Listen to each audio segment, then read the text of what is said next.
অনেক ধৈর্য কিন্তু আমরা রাখতাছি। সিল বানায়, সিল ওই বুরকা পরে, বুরকা কিনে। আরে এইটা তো চুনার ঘাট।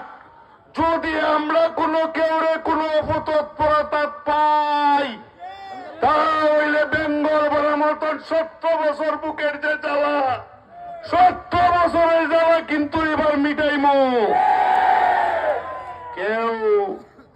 কেউ এই অপতৎপরতায় মিলিত হইবেন না। আমরা জানি ফসল সাহেব পাস করব। মাধবপুর ওই যে বুট, এটা বাগানে যে বুট, আমরা এখন এমপি তো জানি, আমরা তো এমপি লেগে লড়তাছি না। আমরা তো চাই মন্ত্রী এমন ভোট দিতাম যেমনি তারেক জিয়া কুশল যা তাই মন্ত্রী দেয়।